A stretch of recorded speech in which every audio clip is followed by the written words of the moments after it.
Selamat siang semuanya. Selamat datang di pengantar sistem transportasi.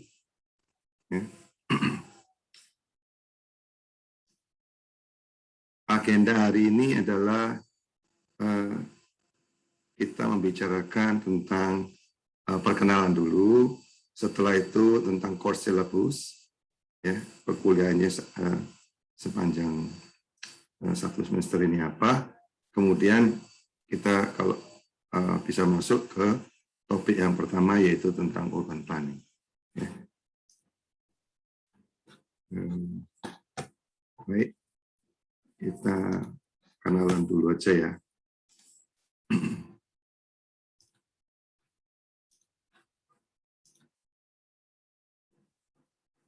Ya, saya akan perkenalkan diri saya dulu. Setelah itu masing-masing dari kalian akan memperkenalkan dirimu. Ya, nama saya Karditek Nomo. Ya, ya ini joke aja. Jadi Teknomo itu asalnya dari teknologi Semanim. Jadi bapak saya senang teknologi banget gitu ya, sampai dia lupa kasih namanya dia sendiri. Jadi saya Teknomo yang pertama di dunia. Ya saya lahir di Surabaya, saya ada 2 anak, dan saya pernah bekerja di Petra tahun 89 sampai 98, dan tahun ini saya mulai lagi di Petra juga. Saya pernah menjadi staf pengajar di Saga University di Jepang, juga di Arsenal Research waktu itu namanya. Sekarang ganti namanya jadi Austrian Institute of Technology. Waktu itu masih Arsenal Research, tempat yang sama. 2006 sampai 2008 saya juga mengajar di University of Wisconsin Whitewater di Amerika. Kemudian saya jadi dosen tertam di Ateneo de Davao, ya, dan Ateneo de Manila University 2008 sampai 19. Jadi sudah melalang buana kira-kira 26 negara sebenarnya.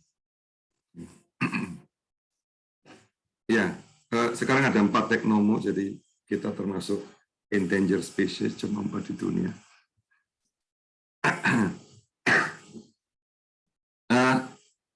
Saya masih senang belajar, ya, dan saya masih belajar. Mudah-mudahan bisa banyak belajar dari kalian.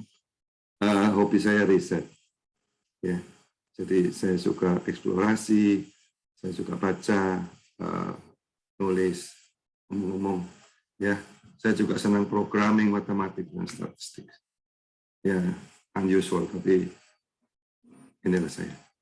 Nah, kalau saya melihat time travel ya, dari tahun 84 saya belajar komputer, kemudian masuk di Petra, di sipil, saya ikut di sipil, kemudian tapi saya lebih banyak cenderung di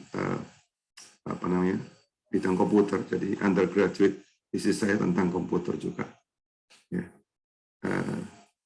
Saya bekerja di lab beton waktu itu, ya, 2 tahun. Setelah itu di Petra bekerja sebagai puslit, ya, staf puslit pusat penelitian, dan saya juga bekerja di Indolesco sebagai traffic engineer di Kota Madya Surabaya. Ya. Saya juga nulis buku tentang puisi, ini bisa dilihat di Google Book. Nah, pernah jadi kepala puslit di Petra, dan saya yang buka laboratorium transportasi di Petra awalnya, tahun 98. Ya. Selain itu, tentunya banyak saya mengerjakan konsultasi di Indonesia, ya, waktu itu, sampai saya pergi mengambil doktor di Jepang, dan setelah selesai doktor saya bekerja di Jepang. Ya. Ya, ini yang saya program-program yang saya develop. Dan saya juga nulis buku self-help guide, Virtual Morning itu bisa dilihat di Google Book juga. Nah, setelah itu, mulai melalang buana ya. Saya develop beberapa model, ada yang namanya Techno-Fernandez algorithm, termasuk root choice organizations, passing propagation value. Yang terakhir, saya lakukan riset tentang ideal flow network. Mungkin itu yang saya ajarkan di kelas ini. Saya juga ya dari grace ya, dari berkat Tuhan, saya bisa jadi konsultan internasional. Ya, saya bekerja di World Bank, di International Finance Corporation.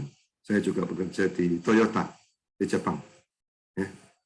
Sampai hari ini saya masih konsultan di Savannah Solution di Switzerland. Ya. Juga pernah bekerja di Blackthorn Analytics, itu tentang perusahaan saham. Ya. Di Filipina tahun berapa ini? Mungkin tahun 2014 saya termasuk 150 scholar ya, saintis terbaik ya. Jadi rankingnya 21. Jadi ini pendidikan saya sipil, kemudian saya masuk transportasi waktu masternya di AIT Bangkok ya. Terus waktu PhD-nya Information Science. Ya, semuanya dengan beasiswa ya. Nah, ini mata kuliah yang saya ajar, sudah banyak sekali. Nah, tujuan saya memperkenalkan ini adalah sebenarnya memperkenalkan riset interest saya juga. Ya. Jadi saya sangat tertarik tentang perilaku manusia. Ya. Perilaku manusia dan aktivitasnya berhubungan dengan tentunya urban infrastructure ya, tentang planning design. Nah, ini bisa masuk ke spatial model, termasuk environment ya, tentang lalu lintas, tentang transportasi, tentang pejalan kaki. Ya, tentunya semuanya dengan pemodelan matematika dan simulasi ya. Nah, ini presiden riset saya dimulai tahun 99 di Jepang. Sudah ada cukup banyak saya develop microPET-SIM, dan yang di bawah itu adalah perumusan pemodelan yang saya buatnya. microPET-SIM kamu bisa download di website saya di Revoledo. Nah, ini waktu saya di Jepang mengembangkan urban growth model. Ini salah satu contoh. Ini adalah fotogrametri dari foto udara dari satu kota yang namanya Iwaki, New Town ya, di Jepang. Ini kamu lihat development-nya, dan yang di sebelah kanan itu, yang di sebelah kiri adalah model. Ya, ini pemodelan yang saya lakukan dengan Eden model. Ini tahunnya. Nah, ini beberapa tahun kemudian kotanya berkembang seperti ini. Nah, pemodelannya juga ya, mirip-mirip ya, kamu bisa lihat. Ya. Makin hitam di model itu berarti dia makin banyak development di situ. Nah, ini waktu kotanya berkembang seperti ini, modelnya sudah bisa memprediksi nantinya akan ke sana gitu. Masa depannya larinya nanti ke sana.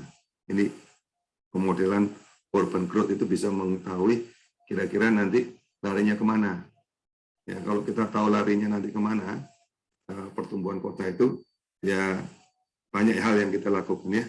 Jadi misalnya kamu kalau punya uang ya beli dulu tanahnya di situ. Modelnya bisa di-download di SourceForge, ini linknya. Kemudian di bidang computer vision, saya juga ya berkontribusi tentang suatu algoritma yang saya buat. Misalnya ini ya, pejalan kaki, suatu video pejalan kaki ya. Nah, algoritma saya itu bisa menghilangkan semua pejalan kaki tersebut menjadi hilang, yang seperti yang di kanan ini. Sehingga kita bisa, kalau kita kurangi ya, yang videonya dengan background-nya, akhirnya kita bisa mendapatkan pejalan kaki itunya sendiri. Di transportasi, saya mengembangkan trajectory analysis. Ya. Saya juga mencoba bertahun-tahun bagaimana untuk mendapatkan OD dari trajectory. Dan ini salah satu proyek yang saya dapatkan beberapa miliar rupiah di Filipina. Itu kita track semua taksi ya. Kita letakkan satu GPS di taksi, kemudian kita track dan kita bikin semacam Google Map untuk Metro Manila. Ya, Green Rule of Thumb, ini satu perumusan yang saya kerjakan di tahun 2012, bisa dilihat di Wikipedia. Dan terakhir ini Ideal Flow Network. Ini juga satu perumusan bagaimana kita bisa mengatasi kemacetan di dunia transportasi. Ini adalah kira-kira separuh daripada kelas ini tentang AFN ini. Saya juga riset tentang traffic accident. Ini salah satu contoh reportnya terutama dengan Toyota di Jepang. Untuk project consultation, ini adalah beberapa klien yang cukup besar, ya. Dengan Brasil misalnya, ini inventory pakai Pareto analysis. Dengan software di US itu X-ray ya, tentang X-ray microscopic metal alloy. Ini dari berbagai X-ray, dan saya lakukan emission segmentation, drift correction, dan segala macam. Ya, homografi, ya kebanyakan computer science, ya, image parser. Dengan platform analisis saya buatkan semacam bug testing, ya, dan multidimensional analysis untuk US Stock Exchange, ya, untuk forecast daripada saham ada saham di Amerika. Simwalk sampai hari ini saya masih di sana. Ini adalah para pakar ya, pakar transportasi gitu ya, atau pejalan kaki. Saya satu-satunya orang Asia di Simwalk ya.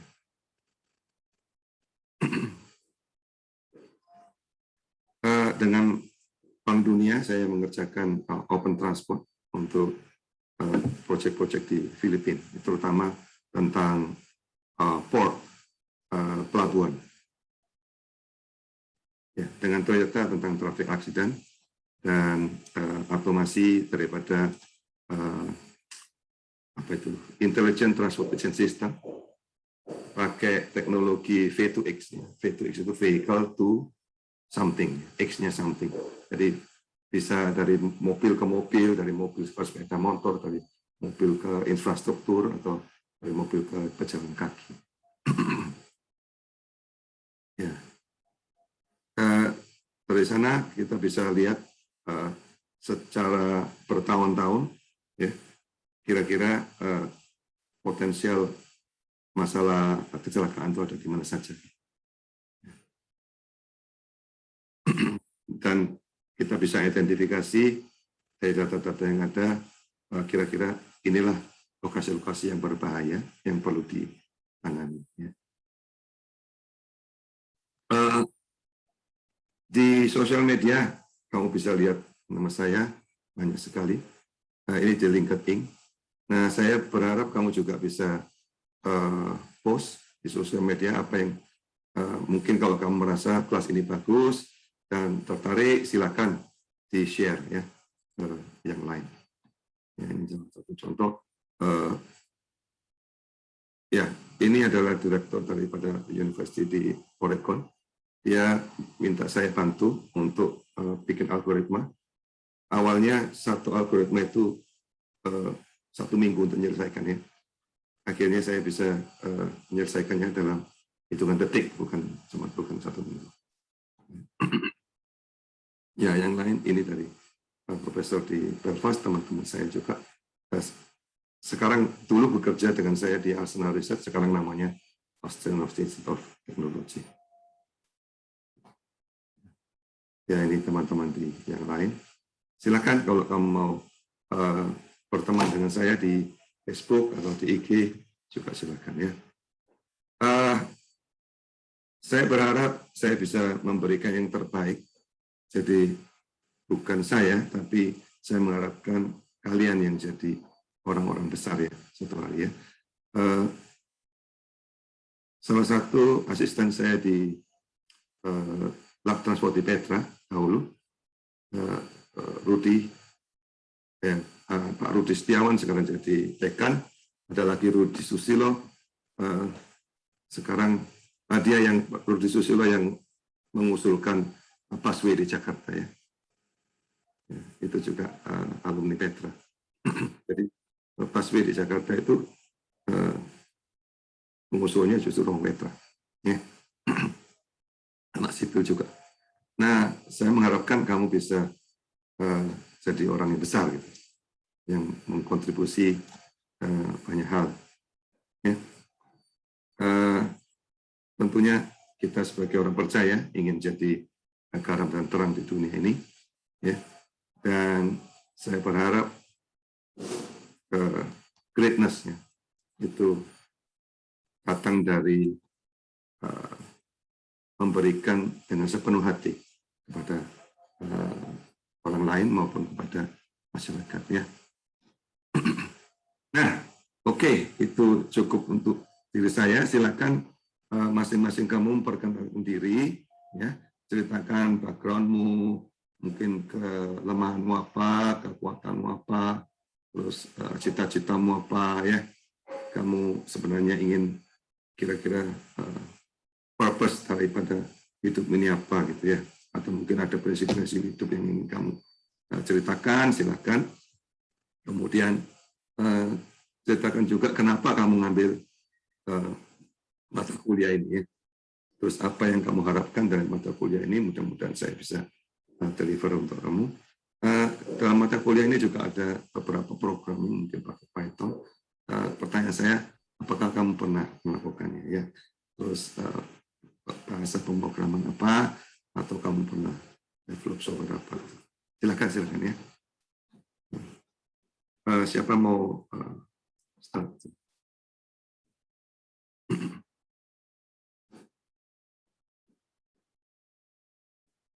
Mulai dari siapa? Wendy juga.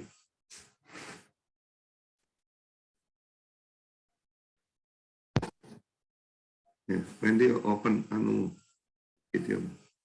Yes. Halo Pak. Hai. Ya, perkenalkan nama saya Wendy Cahyadi, saya teknik sipil dari Angkatan 17, dan kebetulan sebenarnya saya ini bersama partner saya, si Felix Giovanni ini sedang mengambil skripsi dengan Pak Kardi ini, mengambil tentang traffic prediction based on crowd, menggunakan GPS itu. Nah, kalau sebenarnya saya nggak ngambil mata kuliah ini sih, cuman karena ada berhubungan dengan skripsi yang saya ngambil ini, jadi saya masuk ke kelas ini sih untuk beberapa materi. Nanti mungkin kedepannya mungkin bisa saya lanjutkan kalau misalkan ada waktu untuk mengikuti kelasnya juga. Bisa daftar di PRS. Kalau daftar PRS 2 saya sudah penuh sih. Ya, terserah lah, nggak apa-apa. Nanti mungkin bisa diatur sih untuk ikut-ikut kelas ini sih. Ya. Baru kalau misalkan tadi apa aja ya, strength and weakness. Sebenarnya saya kalau misalkan weakness saya itu sebenarnya kadang agak suka teledor sih kalau misalkan untuk ada pekerjaan itu. Cuman masih harus perbaikan diri juga sih itu. Kadang-kadang suka teledor, ada gampang lupa sih lebih juga itu. Kalau strength itu, kalau misalkan saya ada niat untuk mengerjakan sesuatu itu, saya betul-betul mengerjakan niat-niat banget itu sih. Jadi kalau misalkan ya agak juga susah sih jelasinnya juga.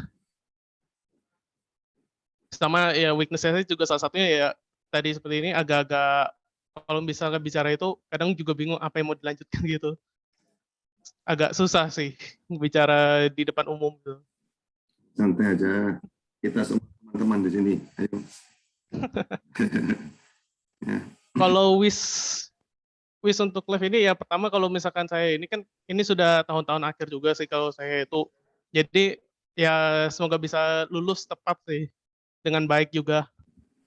Baru untuk kedepannya mungkin bisa diterima kerja di mungkin masih belum tahu sih untuk pekerjaan di mana, cuman ya berharap itu ada berhubungan dengan teknik sipil juga sih. Soalnya kan juga berhubungan sama kuliahnya juga. Kalau misalkan ke sipil ke mungkin bisnis.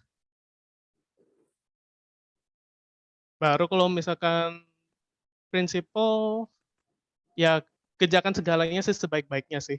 Walaupun sedikit sih, yang penting harus ada mau niat kerja dulu sih. Semua kalau misalkan ada dimulai itu ya bakalan terselesaikan sih kalau menurut saya. Baru ya kalau motivasi sih tadi sih. Saya ambil skripsinya sama Bapak juga jadi ngikuti kelas juga sih karena ada materi-materi seperti tadi itu ideal flow network itu sih. Soalnya berhubungan sama materi yang diambil juga.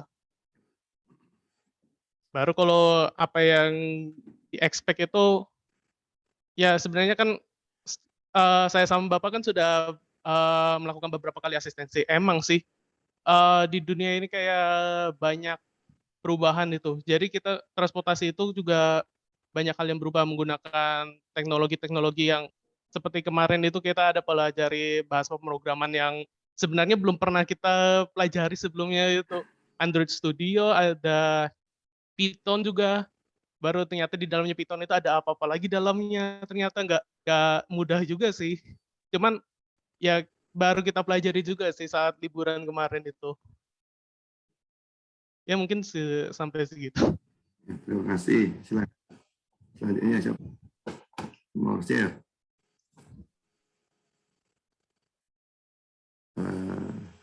Maurice Billy. Yuk.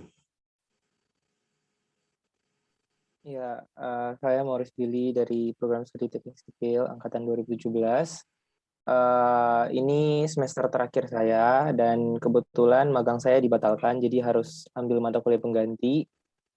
Dan kebetulan juga di semester ini mata kuliah yang sesuai dengan skripsi saya itu tidak ada. Jadi saya ambil yang paling, ya gak bisa dibilang mendekati juga, tapi harusnya ada hubungannya karena saya skripsinya material aspal tentang jalan, jadi saya ambil pengantar transportasi.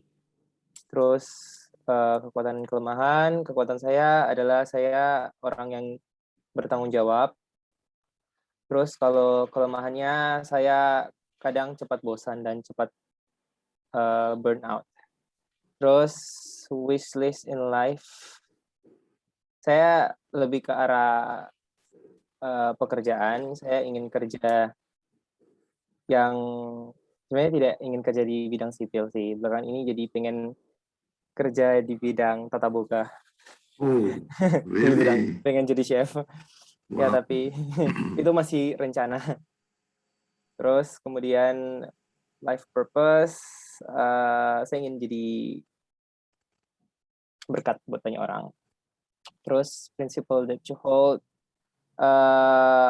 harus terus memberikan yang terbaik. And then motivate, itu motivasi yang tadi saya sudah sebutkan. Terus what do you expect learning from this program? Ya, saya harap saya dapatkan sesuatu yang baru, walaupun kalau mau dibilang sama peminatan saya cukup jauh, jadi tapi setidaknya saya yakin ada sesuatu lah yang saya bisa pelajari. Kemudian, do you have programming experience so far? Kayaknya belum pernah, karena di sipil kita cuma belajar bahasa pemrograman 1 semester dan itu benar-benar cuma seperti mengikuti format. Oh ya? Jadi apa itu? belajar tentang MATLAB, Pak. Oh, MATLAB. Jadi cuma itu, dan itu benar-benar cuma dasar sekali. Kita nggak ada belajar soal algoritma dan lain-lain. Kita nggak ada dasar-dasarnya yang pengantar-pengantarnya. Jadi benar-benar kalau saya lihat dari yang sudah Bapak masukin di Classroom itu ada tentang Python. Jadi kayak Excel bisa apakah kan? Excel bisa pakai. Excel bisa Pak? Bisa ya? Oh, Iya harusnya. problem kalau begitu. Kalau yang pemrograman belum sih. Ya nanti aku buka ajarin cara pakai Python, nggak apa-apa. Yang penting bisa Excel loh ya. Bisa Pak. Sip, oke. Thank you. Calvin. Ya, kenalkan nama saya Calvin ya. Saya dari angkatan 17 Teknik Sipil. Background saya itu lalu strength dan weakness. Kalau strength saya mungkin saya bisa dibilang tepat waktu orangnya. Terus weakness saya itu kalau misalnya ngomong di depan umum agak grogi. Tapi kalau misalnya online gini tenang. Terus wishlist saya itu sebenarnya saya ingin membahagiakan orang tua dengan bikin rumah. Makanya saya itu mau masuk sipil ini. Nah, terus purpose in life, purpose mungkin ya itu sih apa mau jadi berkat buat orang lain. Terus principle that I hold itu jangan sombong, walaupun apa sudah dapat achievement gitu jangan sombong gitu. Terus apa yang memotivasi saya masuk ke mata kuliah ini ya sama kayak Wendy tadi, saya dan partner saya Marcelo itu juga ambil skripsi dengan Pak Kardi, jadi ada hubungannya juga dengan skripsi saya tentang ideal flow network. Jadi saya harapnya dengan ikut program ikut mata kuliah ini bisa membantu saya memberi referensi-referensi juga. Terus saya masih belum pernah sebelumnya sebelum skripsi ini saya masih belum pernah programming sama sekali. Paling ya cuman MATLAB itu kayak tadi Billy. Itu aja sih. Sekarang sudah bisa kan? Ya sedikit-sedikit lah. Iya. Oke, Surya Antonius.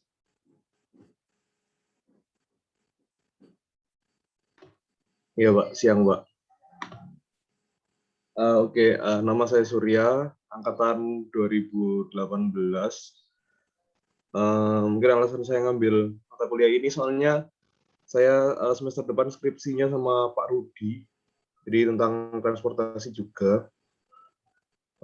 Terus habis itu kelebihan saya mungkin saya orangnya disiplin. Terus kelemahan orangnya mudah panik. Setelah itu wishlist in life ya nanti waktu di dunia kerja bisa dapat pekerjaan yang baik supaya bisa membahagiakan orang tua. Setelah itu life principle that you hold, saya mau terus berusaha walaupun sesusah apapun tetap berusaha, yang penting nyoba dulu, nggak gampang menyerah. Setelah itu programming experience nggak ada sih, Pak. Cuma itu juga waktu semester 2 MATLAB itu juga, nggak pernah nyoba aplikasi yang lain kayak Python dan lain-lain juga belum. Tapi Excel juga bisa sih. Itu, Pak. Terima kasih, Pak. Next, Franciscus Renaldi. Ya. Iya Pak, nama saya Francisco Senardi, panggilannya Franz. Dari sipil 19 Pak. 19 ya. Terus tadi anunya apa ya Pak? Itunya apa? Pertanyaan-pertanyaan tadi. Kelebihan dan kekurangan. Sorry.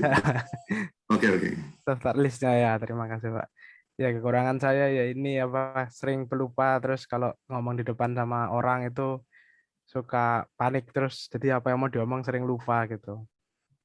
Itu kekurangannya. Terus kelebihannya ya saya termasuk orang yang tidak cepat menyerah Pak.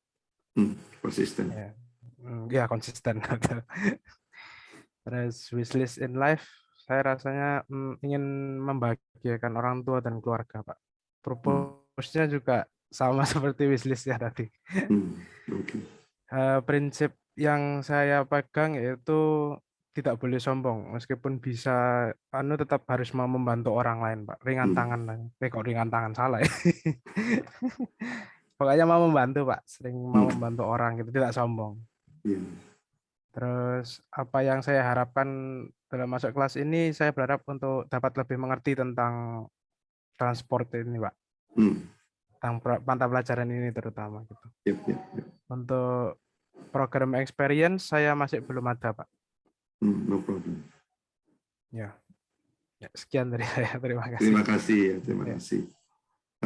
Leonardus Michael. Ya, selamat siang, Mbak. Ya, background saya sipil Petra angkatan 18. 18 ya. Strength saya, kekuatannya, ya saya kalau dikasih pekerjaan pasti saya selesaikan lah. Walaupun nggak tidur atau apa gitu, pokoknya kalau itu ya selesaikan. Terus weakness-nya kalau di sesuatu yang bosenin gitu, saya gampang lost focus gitu. Wishlist-nya ya saya mau ya membanggakan orang tua yang pasti, terus bekerja juga, life purpose untuk membantu sesama juga butuh itu.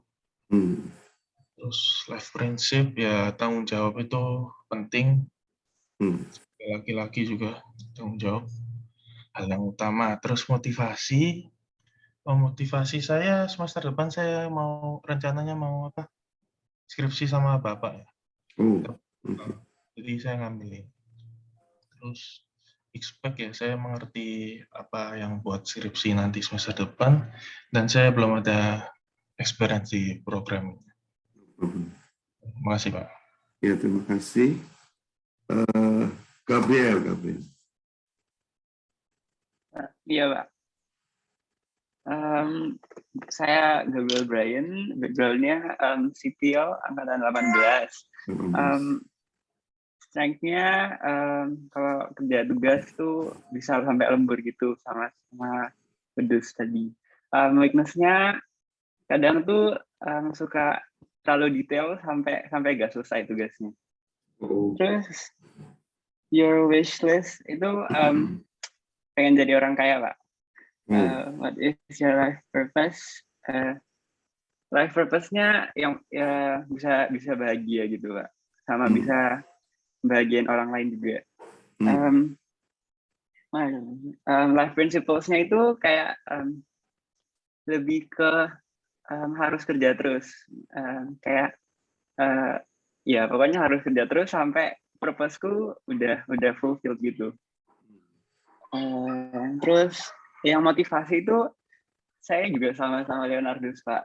Rencana mau ngambil Bapak, minta bimbingan Bapak untuk skripsi semester depan. Yang saya ekspektasikan untuk belajar dari mata kuliah ini, semoga mata kuliah ini bisa bermanfaat buat skripsi nanti.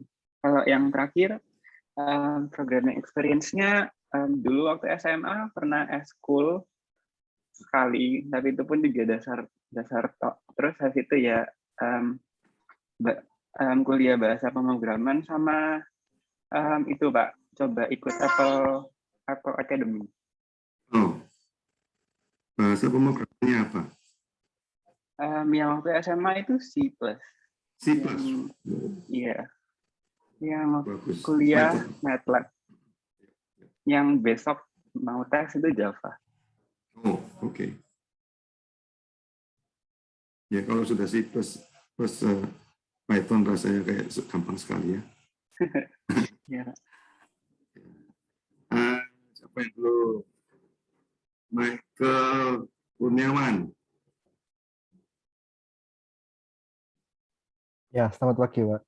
Siang. Selamat siang. Background saya dari program studi teknik sipil angkatan 2018. Terus kemudian untuk strength-nya saya tuh orangnya mungkin cepat nangkep sesuatu yang baru gitu. Jadi kalau diterangin materi yang baru atau misalnya hal-hal yang baru itu kadang-kadang saya mudah penasaran terus suka cari-cari sendiri gitu. Oh, ini kira-kira dapatnya gimana, terus dasarnya bagaimana gitu. Tapi kalau weakness-nya malah kebalikan dari strength-nya itu gampang bosen, Pak. Jadi begitu kalau udah nerima yang baru gitu, terus apa namanya at certain point gitu kadang-kadang kayak kok bosen ya lama-lama, rasanya kok ditinggalin gitu. Gampang bosen jadinya. Terus untuk pertanyaannya tadi apa lagi, Pak? Pertanyaannya. Nah, terus my wish list in life mungkin yang pertama pasti membahagiakan kedua orang tua dulu. Terus pastilah kita di future nanti pasti punya kayak soulmate atau half-nya kita, itu pasti. Terus yang ketiga ya pasti kayak kasih kontribusi besar buat orang lain gitu. Ininya sih gitu. What is my life purpose? Menurut saya kayak purpose-nya itu ketika saya dapat sesuatu yang lebih, entah itu ilmu, entah itu berkat, entah itu talenta, lebih enak kalau misalnya saya tuh bisa bagikan ke sesama rekan atau misalnya ke adik-adik kita. Jadi makanya kayak ketika mereka minta ilmu atau minta diajarkan sesuatu, saya biasanya kayak enggak mau jual mahal kayak oh kok lebih pinter ya, aku kok sungkan, enggak, tapi kayak ayo kita belajar bareng gitu. Terus my life principle that I hold, treat how you want to be treated. Jadi kayak meskipun mereka baik sama saya, ya saya pasti baik. Tapi kalau misalnya mereka buruk, tetap tidak mungkin saya perlakukan buruk ke mereka, karena meskipun mereka buruk ke saya nggak mau diperlakukan seperti itu di kedepannya. Jadi saya berharapnya ya kita berlakukan yang baik-baik aja gitu. Soalnya harapannya dari yang jelek itu mereka lihat, loh kok ini orangnya jelek tapi kok dibaikin terus. Hopefully mereka nanti ada kayak pemikiran seperti itu, jadi enggak jahatin lagi lah gitu. Terus untuk semester ini ambil pengantar karena sama kayak Surya, saya semester depan mau ambil skripsi sama Pak Rudi tentang transportasi. Jadi kalau misalnya materinya ini berhubungan sama transportasi kan mungkin saya bisa dapat ilmu lebih gitu. Terus untuk bahas programming nggak ada sih kalau sementara. Paling cuma di kuliah ini aja sih yang MATLAB itu yang basic-basic. Oke. Itu sih, Pak. Terima kasih. Iya, Pak. Alexander Luis, Pak. Siang, Pak. Nama saya Alexander Luis Satrio Marin, biasa dipanggil Luis, dari angkatan 19. Terus strength-nya, weakness-nya dulu mungkin saya kurang teliti, jadi kalau ngitung banyak suka teledor, salah angka gitu. Terus gampang bosan juga. Terus strength-nya itu mungkin nggak gampang menyerah sih. Terus your wish list in life, mungkin dalam waktu dekat lulus tepat waktu, sama mungkin bagian orang tua dan keluarga juga. Your life purpose ya buat diri jadi berguna bagi orang lain. What are the life principle that you hold? Kerjakan segala sesuatu sebelum waktunya terlambat. Motivasi sama harapan mengikuti kelas ini mungkin mau lebih memahami tentang dunia transportasi. Kalau programming experience-nya belum pernah juga, Pak. Ya, terima kasih. Terima kasih, Alexander. Felix. Ya, Pak. Nama saya Felix. Dari Teknik Sipil Angkatan 17.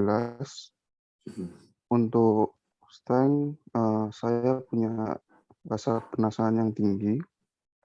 Kemudian untuk weakness, saya pelupa.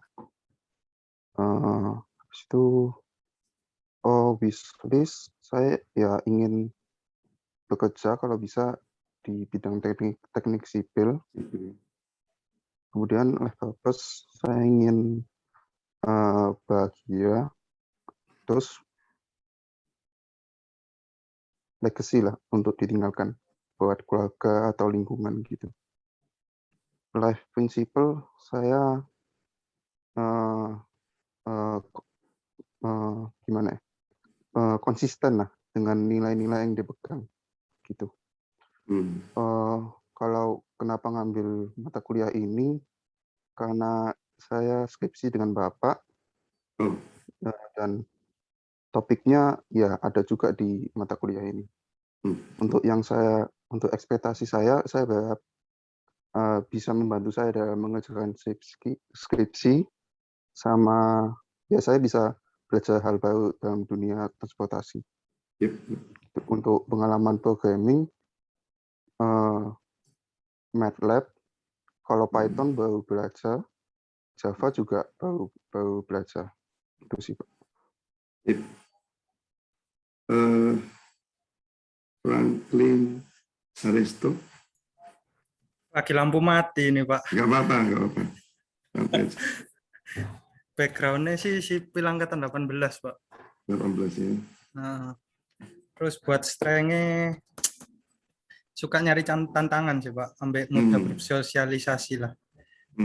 Friendly gitulah. Terus kalau weakness-nya gampang bosen aku, Pak. Kayak kerjaan Siti, mari ketemu jalan keluarnya tak tinggal, bosen gitu. Kayak sampai selesai. Terus wishlist-nya sih belum ada sampai sekarang, masih mencari tujuan hidup lah. Mencari diri ya. Ya. Terus like purpose ya pengen bahagia, sampai bahagia orang lain gitu aja. Terus apa lagi ya Pak yang tadi? Ya. Share lagi.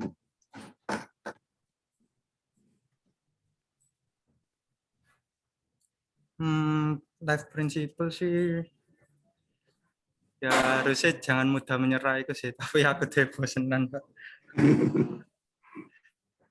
Apa sih motivasi untuk ngambil program ini aku semester depan mau itu Pak, apa skripsi sama Bapak mungkin email tapi belum dibalas gitu. Iya ada email. Kemarin sih teman saya, tapi mungkin belum terbaca, nanti coba saya email lagi aja Pak. Oke. Biasanya aku balas dalam 24 jam. Oke. What do you expect to learn from this? Yaitu saya berekspektasi dengan mengambil ini skripsinya lebih tahu tentang jalan gitu loh Pak. Oke. Kalau programming experience ya sama kayak yang lain, cuma bahasa pemrograman semester 3 itu. Yang MATLAB ya? Iya. Ya itu sih. Terima kasih. Chandri Lawono. Iya Pak. Chandri ya, silakan. Background saya mahasiswa teknik sipil angkatan 2017. Untuk strength saya orangnya bertanggung jawab, kerjain tugas dan tepat waktu. Untuk weakness-nya, saya kalau misalnya ketemu orang baru, kalau langsung ngomong sama orang baru tuh terbata-bata gitu Pak. Jadi lebih ke introvert sih. Terus untuk your wish list in life, pasti yang pertama jadi orang yang berada lah Pak, bisa membahagiakan orang tua, terus bisa menjadi berkah dengan untuk orang lain. Terus untuk what is your life purpose, kurang lebih sama seperti wish list. Terus untuk life principle yang pasti yang pertama tidak gampang menyerah, terus jangan sombong, itu yang paling penting Pak. Terus untuk motivasi ambil mata kuliah ini, saya ingin untuk sebenarnya kan saya skripsi, tapi untuk topiknya tidak berhubungan dengan transportasi, tapi saya ingin mencari ilmu lebih, nambah ilmu lagi Pak untuk ambil mata kuliah ini. Terus untuk aspeknya dari mata kuliah ini, saya mendapat wawasan lebih luas lagi Pak. Mudah-mudahan. Terus untuk programming experience belum ada sih Pak, cuma semester 2 dulu coba ada MATLAB sama bisa pakai Excel. Terima kasih Pak. Terima kasih. Hans Erik. Iya Pak. Ya, ceritakan tentang dirimu. Belum. Iya, nama saya Hans Erik, teknik sipil angkatan 18. Strength-nya mungkin tanggung jawab, weakness-nya nggak bisa ngomong di depan banyak orang. Wishlist in life, pengen bahagiain orang tua. Kalau life purpose-nya mungkin masih sama. Mungkin bagian orang tua. Life principle, ya ngelakuin segala sesuatu harus sungguh-sungguh. Motivasinya karena aku skripsinya semester depan ngambil sama Pak Rudi, jadi tentang transportasi gitu. Untuk ekspektasinya ya biar bisa membantu untuk skripsi semester depan. Kalau programming ya sama Pak, MATLAB aja. MATLAB itu sampai mana ya kamu belajar? Waduh. Bikin function bisa kan? Iya mungkin Pak. Jalankan function gitu bisa kan? Iya dulu nyoba-nyoba, tapi ya ngikuti aja sama yang diajari gitu Pak. Oh, tapi nggak pernah bikin sendiri? Ada tugasnya satu gitu toh Pak. Wah. Oke, Harvey Panjaitan. Terima kasih Pak. Ya, siang Pak. Terima kasih. Nah, silakan Harvey. Nama saya Harvey Panjaitan. Saya mahasiswa teknik sipil angkatan 17. Strength saya menurut saya Pak, saya tidak mudah menyerah dalam mencapai tujuan yang saya inginkan. Kelemahan kadang agak kurang percaya diri kalau menyampaikan pendapat di muka orang yang belum dikenal. Wishlist di hidup itu menjadi berkat buat banyak orang. Tujuan hidup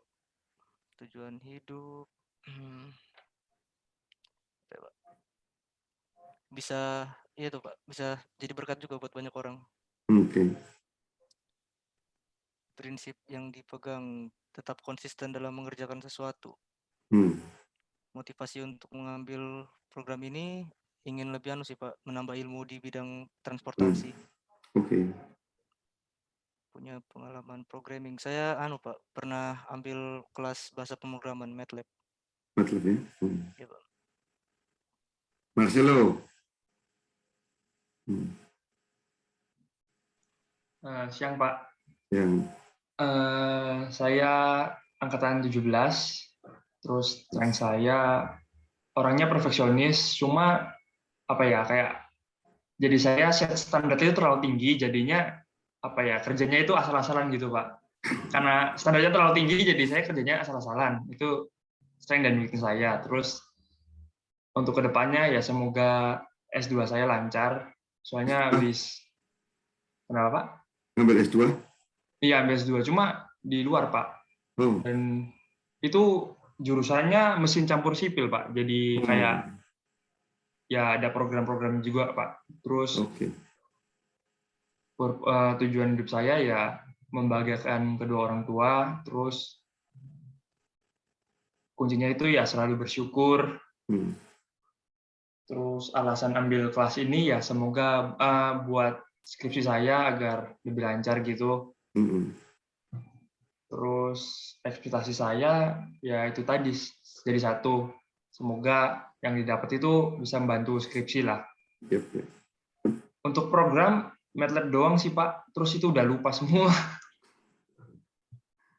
Itu aja Pak. Terima kasih. So Michael Winoto.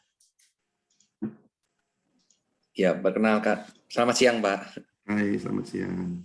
Perkenalkan, nama saya Michael Chandra Winoto dari Angkatan Sipil 2018. Strength saya itu kalau dalam mengerjakan sesuatu itu harus sampai selesai, Pak. Susah apapun itu harus sampai selesai. Dan juga bertanggung jawab orangnya. Kalau kelemahan saya itu terkadang suka menyepelekan tugas. Jadi kalau ngerjakan itu kayak keteteran gitu, Pak. Deadline-nya mepet-mepet. Kalau wishlist in life itu ingin membahagiakan orang tua dan juga jadi orang yang berpengaruh dan juga berdampak gitu. Kalau life purpose saya itu saya dapat membantu orang banyak. Kalau life principle saya itu jadi orang harus seperti padi, Pak. Semakin berisi harus semakin menunduk.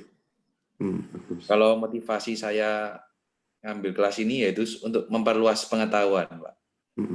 Sedangkan ekspektasi saya itu ya saya dapat hal-hal yang baru di kelas ini. Ya, mudah-mudahan. Kalau pengalaman programming saya hanya MATLAB itu Pak dulu, di bahasa pemrograman. No problem. Oke, thank you very much. So, terima kasih banyak. Siapa yang belum cerita? Ayo. Sekali aku nggak tahu yang mana yang belum. Sudah semua rasanya ya. Oh, 16. 2019. Oke. Ya, terima kasih banyak. Nah, saya akan masuk di sesi berikutnya tentang core syllabus ya.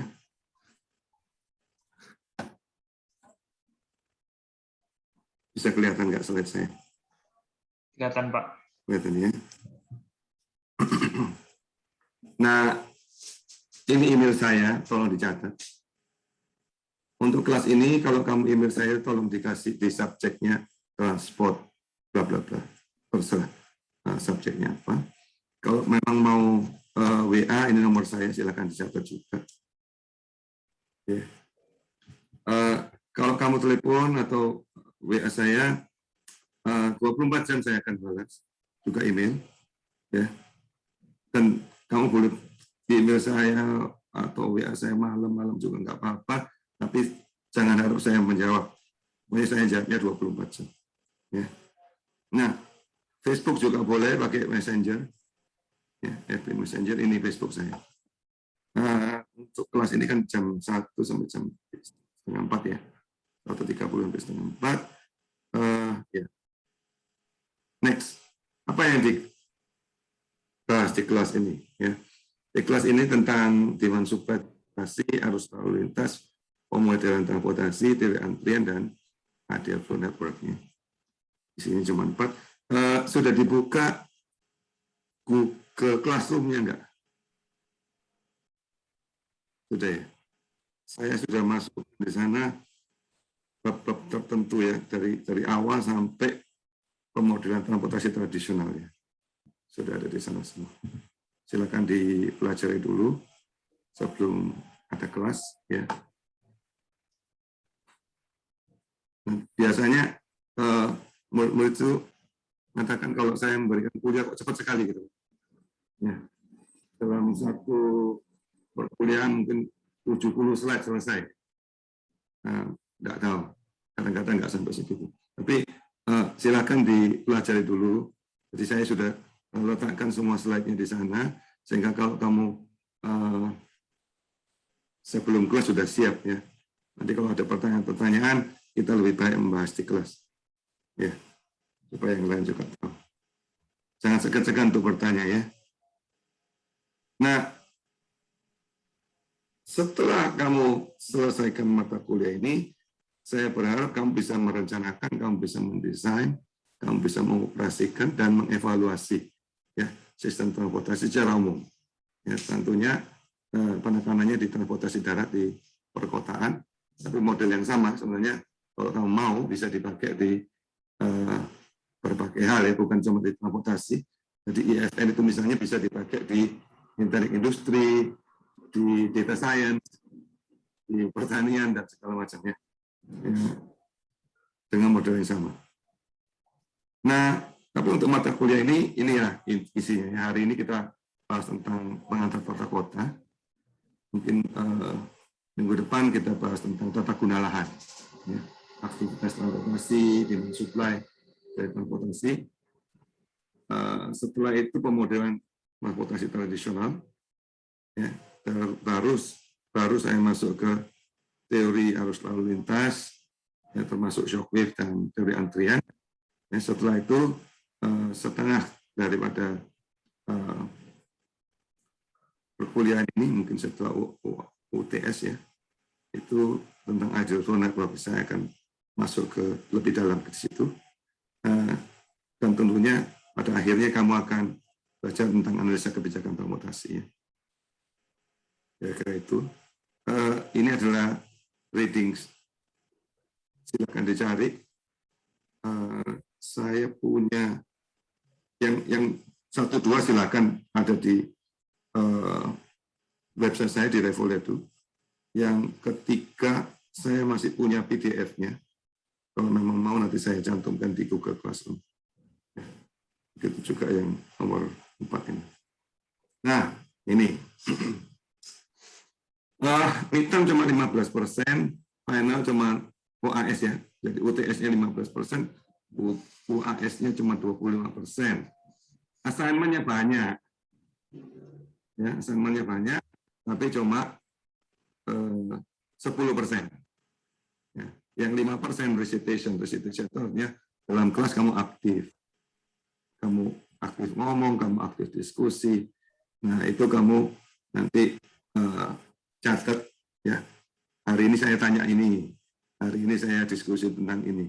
Itu kamu catat semuanya di recitation. Itu 5%. Nah, proyeknya yang besar ya. Di kelas ini proyeknya besar, 45%. Plus bonus paper kalau kamu mau. Ya, jadi papernya opsional. Kamu selesaikan, kamu bikin satu proyek, ya, grup. Ya, nanti saya ceritakan lebih detail. Ada quiz, ada assignment, ini banyak sekali. Nanti tiap tujuannya apa? Tujuannya supaya kamu bisa belajar sebelum kelas ya, dan bisa review kelas sebelumnya. Assignment biasanya problem solving ya, menyelesaikan pekerjaan-pekerjaan matematika. Ya. Terus assignment-nya ada namanya Fibonacci weight. Jadi misalnya assignment pertama nilainya 1. Ya, Fibonacci tahu ya. 1, 1, 2, 3, 5, 8, berapa? Lanjutannya berapa? 1, 1. 1 tambah 1 jadi 2. Ya kan? Berarti 1 tambah 2 jadi 3. 2 tambah 3 jadi 5. 3 tambah 5 jadi 8. Itu Fibonacci weight. Jadi di belakang nilainya makin besar. Jadi kalau assignment yang awal-awal, misalnya cuma grup aja, grouping, itu sudah dapat 1 nilainya. Di kelas ini, kamu yang penting adalah submit semua assignment-nya, ikuti semua ujiannya. Ya kan? Kalau kamu submit aja loh. Maksudnya kamu menyelesaikan pekerjaannya, biarpun salah, ya benar nggak apa-apa. Kalau benar dapat 100, kalau salah minimum 80. Loh, nggak mungkin disalahkan sampai 0. Ya, tapi kalau kamu nggak ngumpulkan 0. Paham ya? Jadi harus ngerjain assignment-nya, biarpun kamu nggak bisa, kerjakan aja nggak apa-apa. Nanti kan dibahas lagi di kelas. Oke? Nah, recitation. Nanti saya buka di Google Classroom itu namanya recitation. Kamu klaim dirimu sendiri. Apa yang kamu diskusikan di kelas, itu kamu klaim. Ya. Saya nggak akan ingat-ingat apa yang kamu yang klaim sendiri.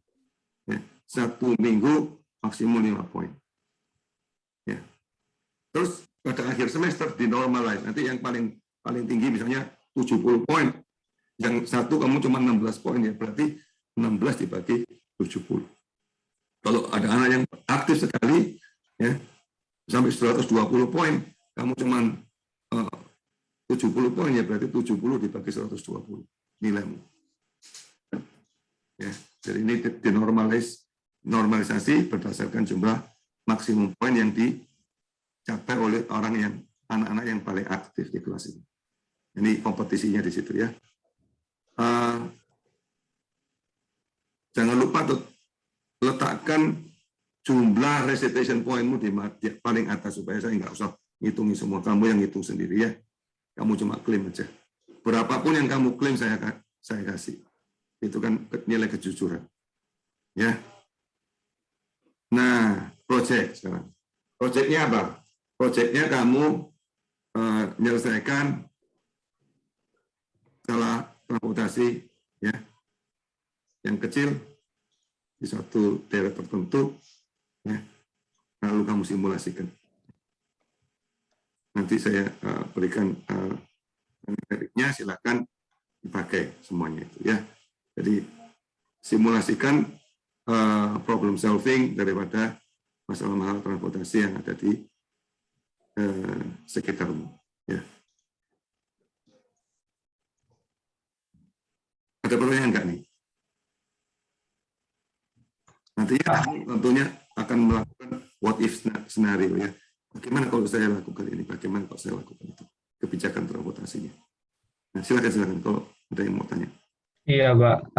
Tadi yang recitation itu maksudnya kita tulis, misalnya saya hari ini bertanya tentang pengendalian tata kota kayak gitu. Jadi sambil pertanyaan itu. Kayak kamu sekarang karena kamu tanya ini, kamu klaim itu.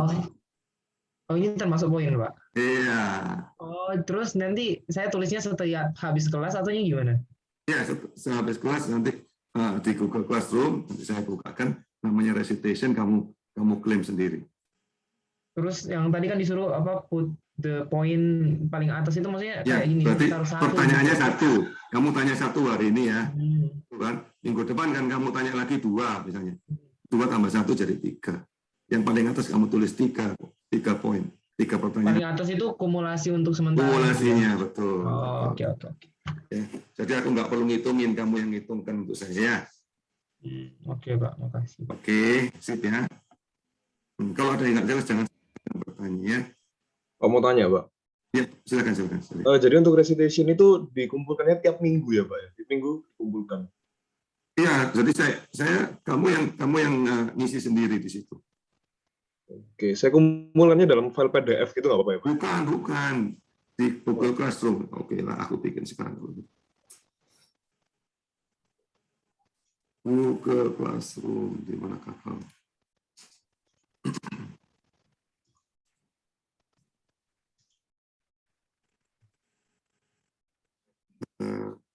Bentar ya. Ini udah ada sih, Pak. Ada ya, sudah ada ya? Iya. Oh, ini new assignment, recitation. Silakan diisi di sini ya. Sudah ada ya. Oh, jadi di add komennya itu ya, Pak ya? Iya, kamu isi ya. Oke, baik, Pak. Nggak masalah kan?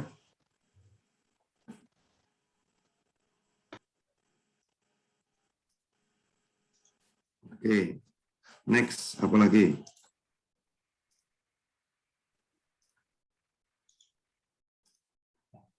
Kita kursus ya. Yang penting project 45% ini yang kamu masih fokus ya.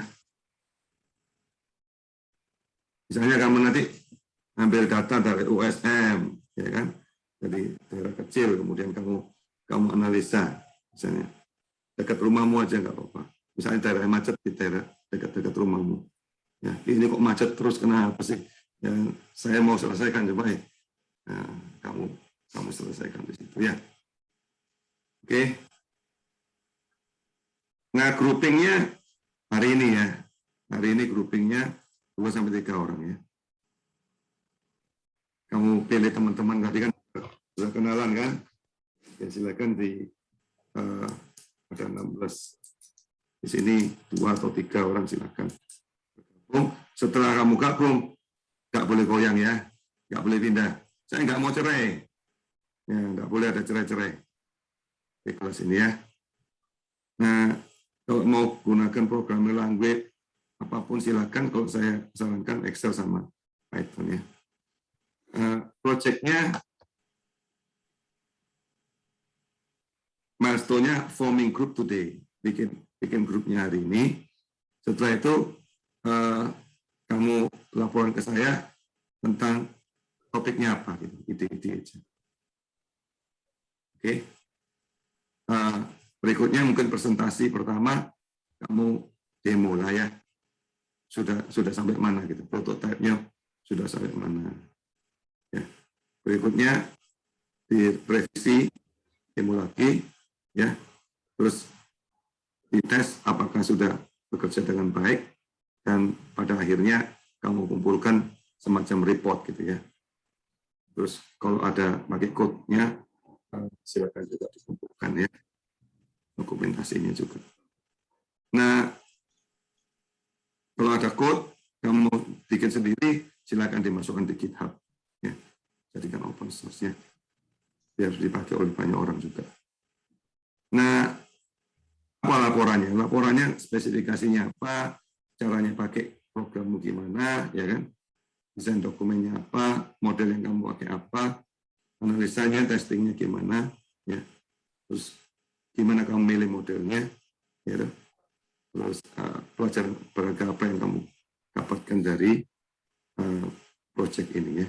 Kalau memang itu publikasi license apa, silakan dipilih.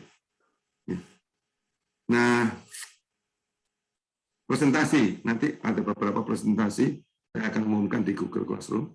Ya, kamu satu grup berikan presentasi, yang lain akan peer review. Jadi teman-temanmu yang akan mereview kamu ya, presentasi. Nah, ini bonus ya. Jadi 5% dari project. Ya, 5% dari project itu besar kan? Projectnya 45%, ini 5% dari project. Kalau kamu selesai, terus kamu bisa bikin paper, ya, atau selama perkuliahan ini kamu bisa bikin paper, ya, dengan saya, nanti ini formatnya. Ya. Nah, silakan dicek ya guideline untuk kolaborasi ya dengan saya di alamat ini. Ini kan slide-nya ada di Google Classroom, jadi kamu bisa lihat sendiri. Ya. Nah, bonus poinnya begini, kalau kamu sudah submit ke conference atau international conference, ya ini nilainya. Ya. Ini nilainya. Jadi totalnya bisa lebih dari 100%. Nggak apa-apa. Ya, tentunya nantinya dinormalisasi ya, pada akhirnya. Ya. Kalau bisa semua satu kelas A semua gitu. Ya. Ini. Jangan telat ya kalau mengumpulkan tugas-tugas ya. Kalau telat, 1 hari minus 1%. Ya, misalnya kamu mestinya 100 jadi 99 per hari. Total 1 menit dari 100 jadi 99. Sampai telat.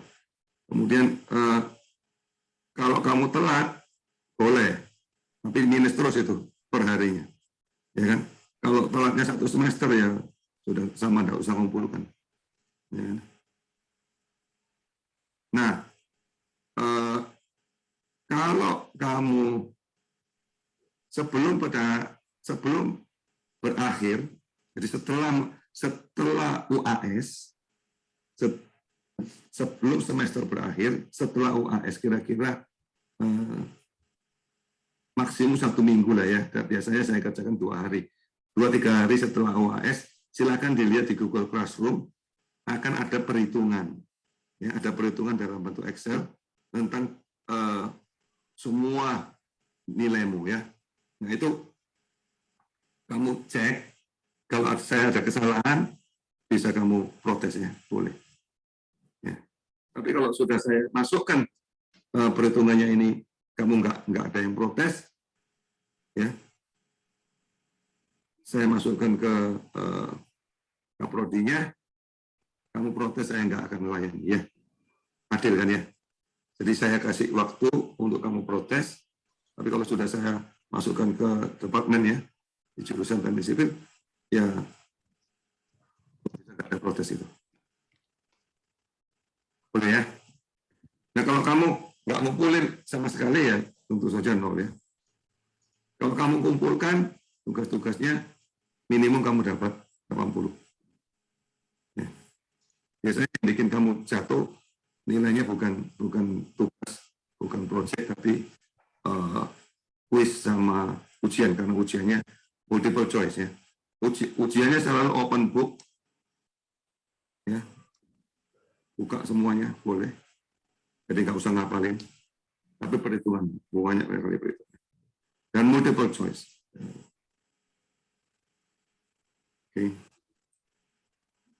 Oke, so ya komonetik lah ya, jangan selfie-nya dikecilin, ya. Ya. Jangan nyontek ya, kalau bisa. Ada grup study, jadi kamu bisa kerjasama.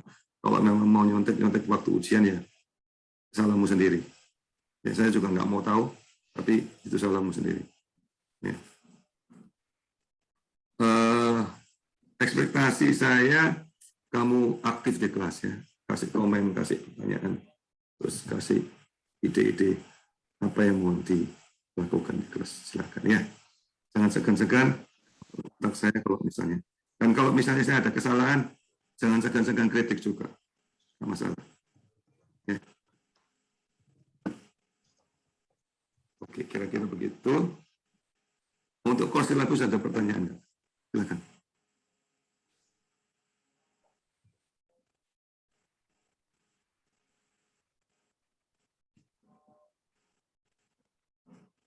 Nggak ada ya? Siap ya? Oke. Nah, kalau itu saya masuk perkuliahan yang pertama ya. Perkuliahan yang pertama itu adalah tentang urban planning ya. Permisi Pak. Ya silakan silakan. Saya barusan cek itu di bagian supply and demand kok materialnya masih transportasi tradisional ya? Supply and demand. Atau memang filenya sama? Oh, sebentar ya. Mungkin ada kesalahan. Itu saya kerjakannya kemarin malam. Supply and demand.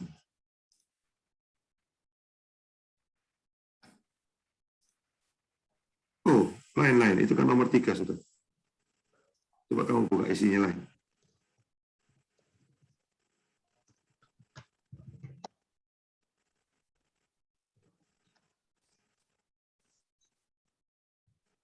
Oh ya, oke nanti saya cek lagi ya. Nanti saya betulin kalau memang ada kesalahan. Terima kasih ya. Oh iya Pak. Mungkin ada kesalahan. Ya. Soalnya ini barusan saya buka filenya dua-duanya kok sama. Iya sama ya. Nah, iya betul. Terima kasih. Oh iya Pak. Nanti saya perbaiki ya. Ya masukan seperti ini yang saya senang ya. Terima kasih. Oke saya hapus itu. Supaya di mana nanti saya masukkan lagi. Oke. Hari ini yang silakan dibuka yang pengantar tata kota ya. Ada ya. Nomor 1.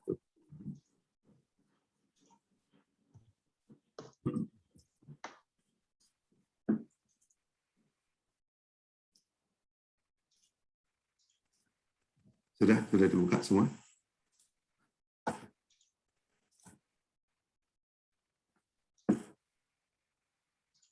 Kelihatan nggak selesai? Kelihatan, Pak. Kelihatan ya? Oke, so hari ini kita ngomong-ngomong aja tentang perkotaan. Ya.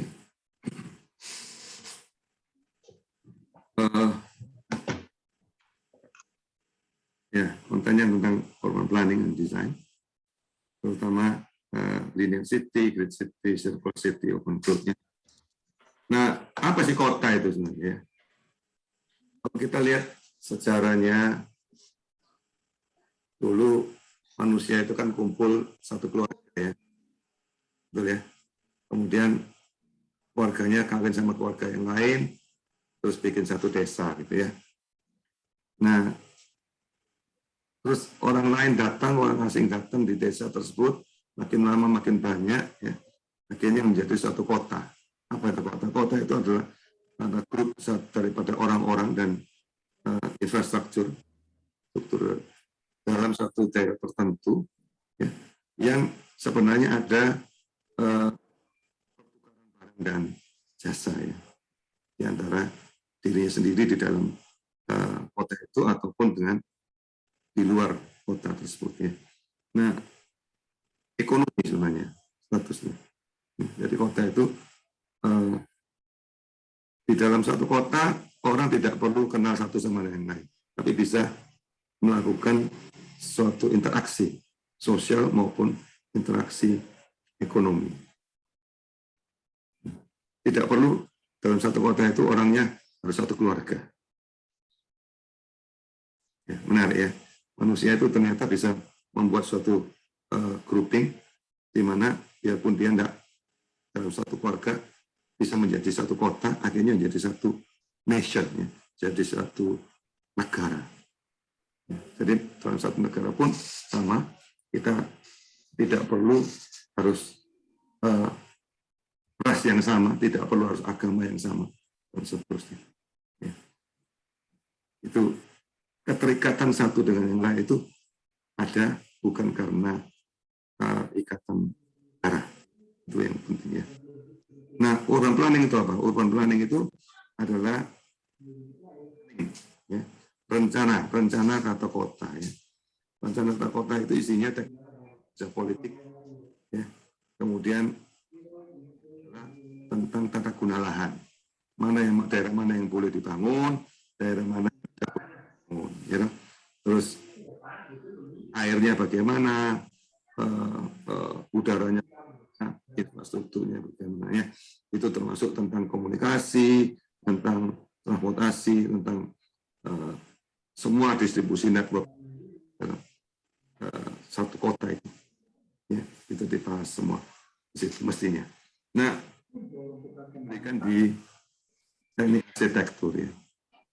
Biasanya nggak diberikan. Jadi saya cuma berikan ini secara brief yang ada hubungannya sama transportasi. Urban design. Urban design itu adalah proses untuk mendesain.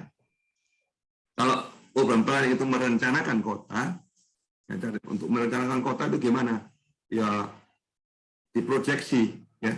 Untuk merencanakan itu jumlah populasinya berapa di satu daerah itu, misalnya di tiap kelurahan, di tiap kecamatan gitu ya.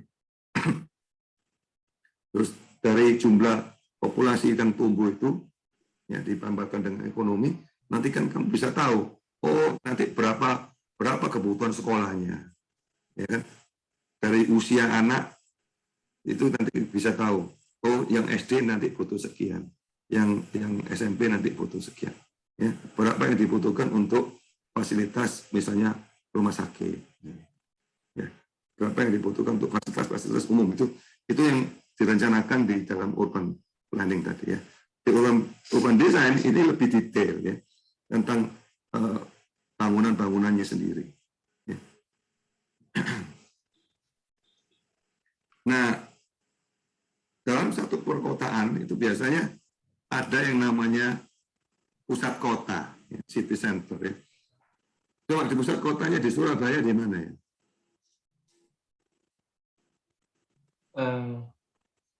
Tunjungan paling Pak. bukan. Tugu Pahlawan. Tugu Pahlawan, Pak. Iya, ya Tugu Pahlawan itu satu pusat kota yang lama ya.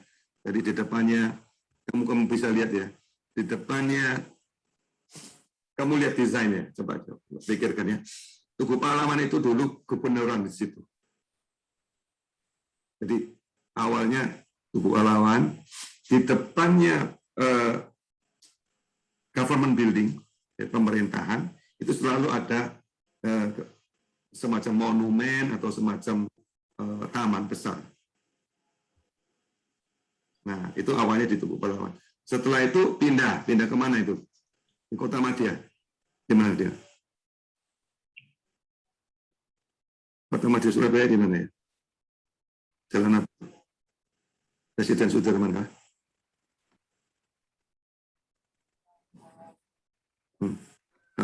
Itu namanya dulu namanya Ondo Mohen.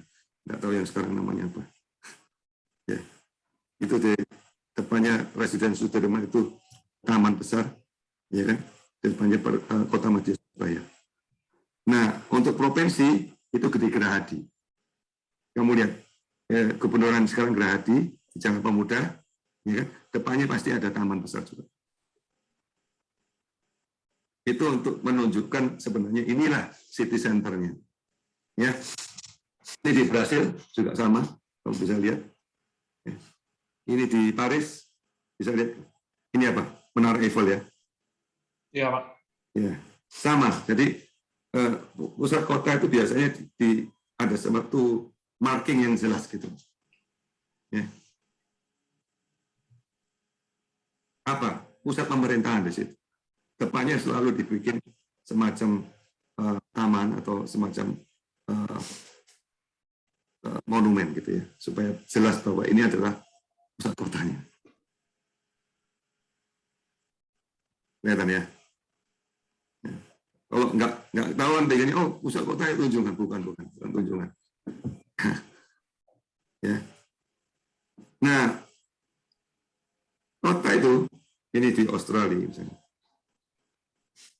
Kota itu ya, kalau yang sekarang modelnya adalah compact city ya. Kamu lihat di gambar ini, pusat kotanya di daerah yang paling tinggi, paling banyak gedung-gedung tinggi ya. Terus di luar itu di outskirt itu adalah daerah-daerah untuk perumahan ya.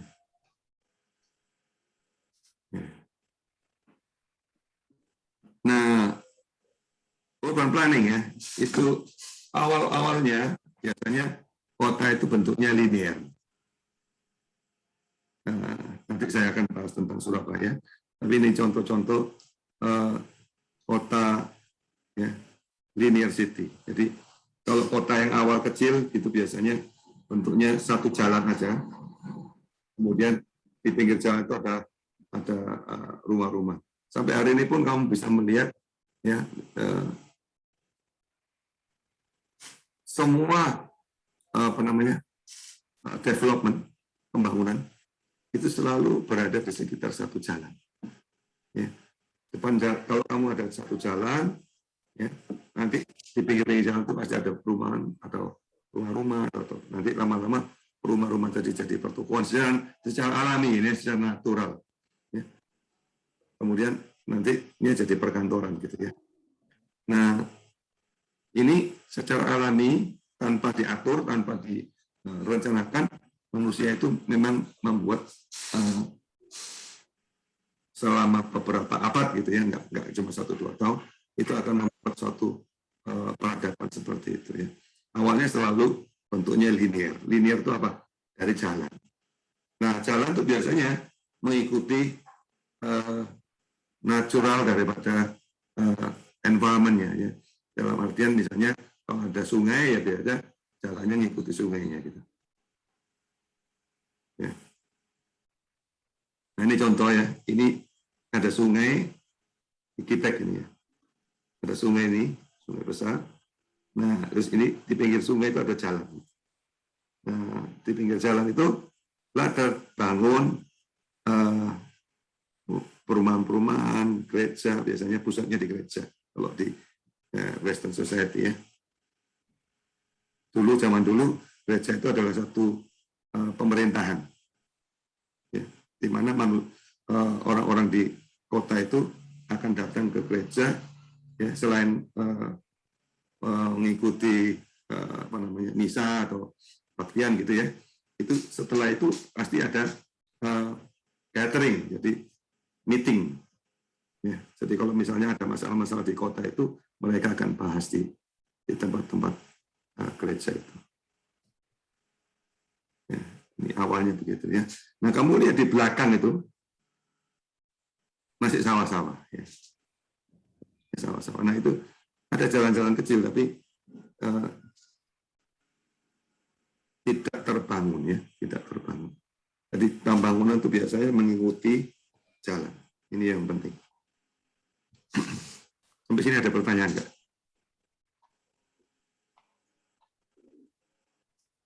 Nah, ini Hong Kong ya. Tahun 1915. Kamu lihat itu linear city juga ya. Mengikuti apa? Ya, ini Hong Kong sama Kowloon ya di bawah ya. Itu linear city ya, mengikuti apa namanya? Beach ya. Pantai, garis pantai. Ya, mirip-mirip yang ini. Ya kan? Jadi dibangun jalan itu di pesisir pantai. Ya, otomatis ya, kenapa? Karena di tengah-tengah Kowloon itu kan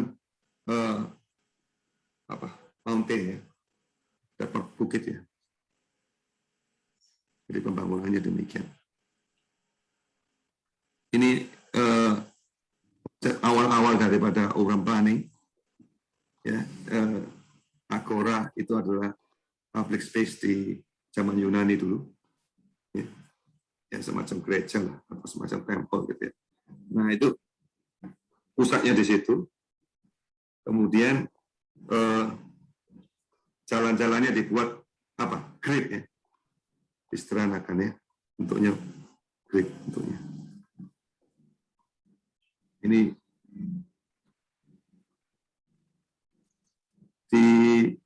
Netherlands ini 1830. Kamu juga lihat bentuknya adalah grid city. Ya, kota-kotanya dari linear itu dibangun. Kalau linear kan natural, secara alami, ya kan. Nah, waktu sudah mulai direncanakan kotanya, dibikin yang namanya grid city. Nah, grid city ini ada keuntungannya. Keuntungannya apa? Kalau kamu pakai mobil, ya itu cepat ya. Kemacetannya lebih sedikit ya. Grid city. Nah, tapi ada masalah. Masalahnya apa? Kalau kamu mau bikin public transport misalnya, susah ya di grid city itu. Karena banyak sekali jalannya. Ya, ini keunggulan sama kerugiannya grid city ya. Nah, ini awal-awal di Washington DC di Amerika sama ya, bentuknya grid city juga. Tapi ada highway yang kamu bisa lihat seperti sarang laba-laba. Jadi awal-awalnya dari linear mereka berpindah ke grid. Ya. Nah, ini juga di Melbourne, bentuknya juga kamu lihat direncanakan bentuknya grid. Ya. Grid itu seperti garis-garis yang sederhana gitu ya. Jelas ini ya. Itu kamu lihat civilization, ya, peradaban itu selalu terbangun di dekat sungai atau laut ya. Kenapa? Karena manusia itu butuh air. Ya. Natural aja. Nah, ini juga sama Great City di Pori. 1852 kamu bisa lihat perencanaannya ya. Dan kamu bisa lihat juga pasti dekat sungai. Kota itu selalu dibangun dekat sungai ya. Nah, ini di Slovakia, ini tetap seperti grid tapi sudah mulai bentuknya agak circle ya. Ini sudah 1938. Ini daerah industri, bangun daerah industri. Nah, setelah itu urban planning itu bergeser. Ada pemikiran baru ya. Wah, grid city itu bagus, tapi gimana ya kalau kita bikin sebenarnya kota itu, ini adalah kota itu bentuknya circle gitu. Bentuknya bukan grid tapi bentuknya circle. Ini Ebenezer Howard itu bikin suatu konsep baru ya tentang urban planning. Bentuknya circle itu kotanya di awal di sentralnya. Kemudian yang di luar itu adalah garden city. Jadi kalau ada taman-taman gitu ya. Itu nanti dibikin semacam jalan menghubungkan satu center dengan center yang lain. Ini idenya begitu ya. Nah, ini mulai dibuat di ide tersebut di Berlin, modelnya di tahun 39. Kamu bisa lihat itu. Kapitolnya di tengah. Ya. Nah, di Moskow juga sudah mulai setelah itu dibangun bentuknya lingkaran ya. Jadi itu ada namanya ring road ya. Kalau di Surabaya namanya lingkar ya. Jangan lingkar. Jangan lingkar timur, jangan lingkar barat. Nah, ring road itu pasti ada ring road 1, ring road 2, ring road 3 ya. Enggak cuma satu. Artinya kalau misalnya yang daerah kecil yang di tengah kota di sini agak ada lagi lingkaran lebih besar, ada lagi lingkaran lebih besar lagi. Ya. Ini mengikuti suatu ide ya dari grid pindah ke concentric city.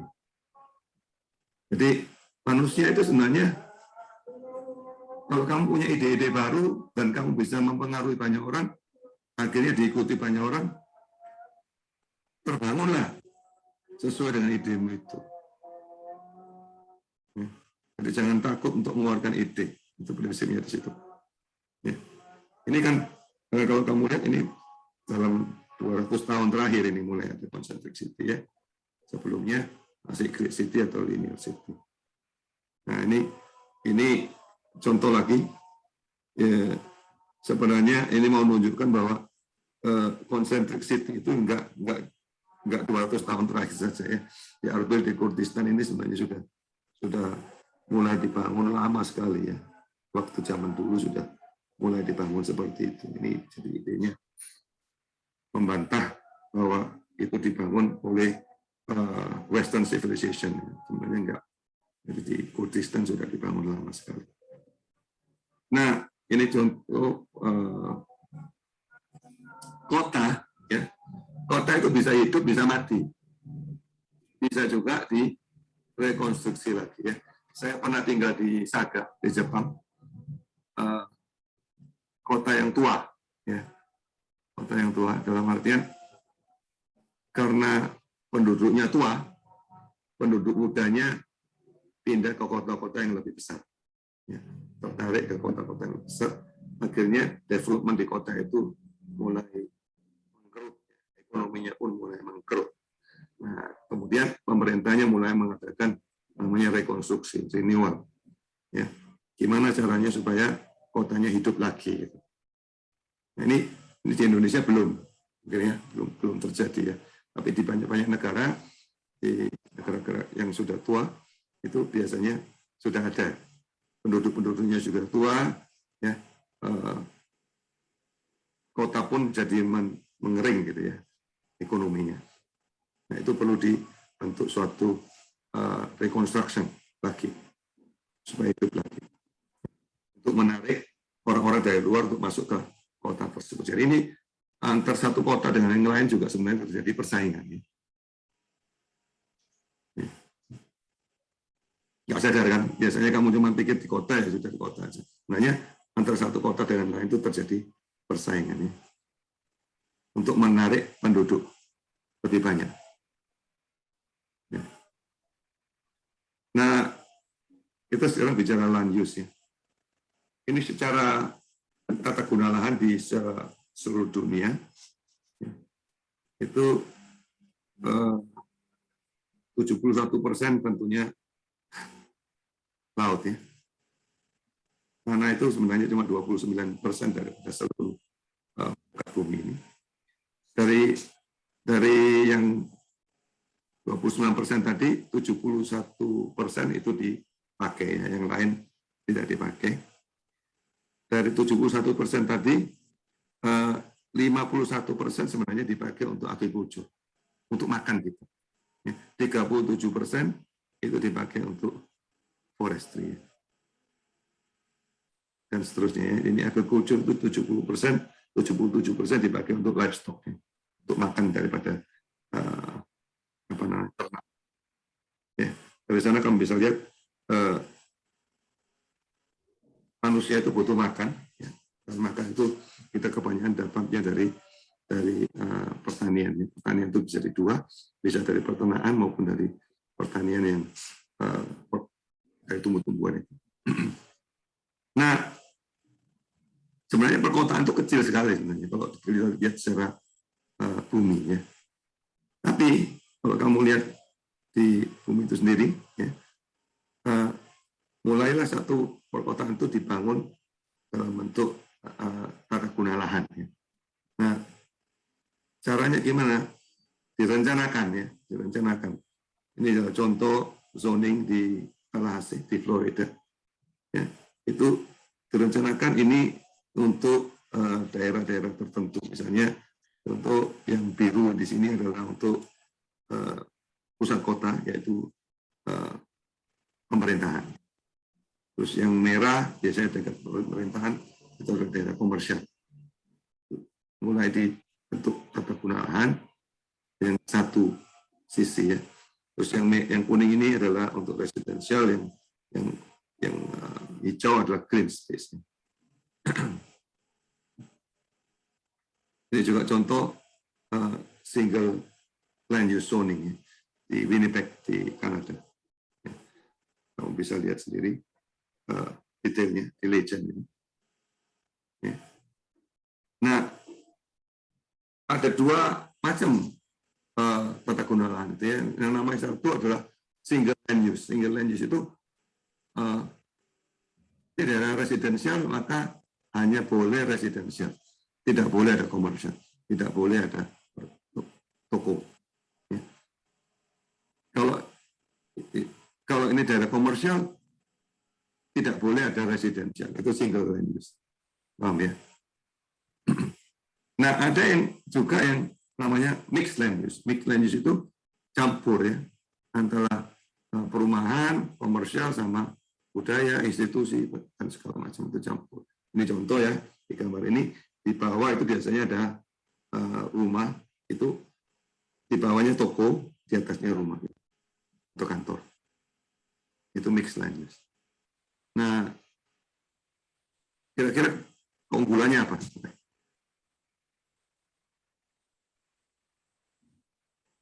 Coba. Mata 4, Pak. Ya, kalau mixed land use berarti kalau kamu tinggal di situ, ya sudah nggak usah transportasi. Ya kan? Ya, kamu tinggal di situ, bekerjanya di situ juga. Jadi keunggulannya transportasinya lebih kecil ya. Tapi secara apa namanya, quality of life katanya, kalau orang Barat bilang itu quality of life-nya lebih sedikit ya. Kalau kamu residensial, hanya residensial, nggak apa namanya, terganggu oleh komersial ataupun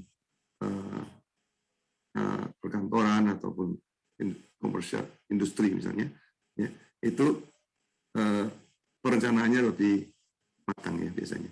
Kamu bisa tinggal lebih nyaman. Quality of life-nya juga lebih tinggi. Ya.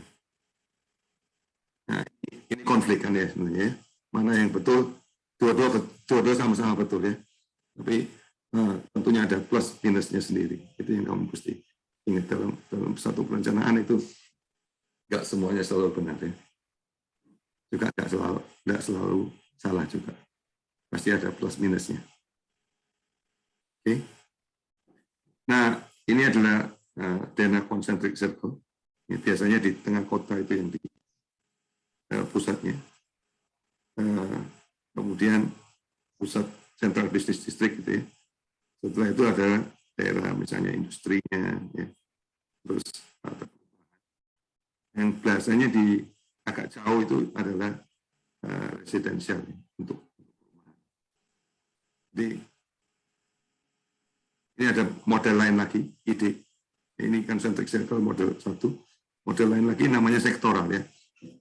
CBD-nya tetap di tengah, tapi dia nggak bentuk concentric circle, tapi bentuk sektor gitu. Jadi misalnya contoh industrinya yang biru ini, ya. Terus residential untuk kelas bawah yang hijau gitu ya. Yang ya, untuk kelas menengah yang kuning. Gitu. Untuk yang high class misalnya yang ungu. Itu bentuknya sektoral. Ini salah satu ide dari Hoyt. Ya.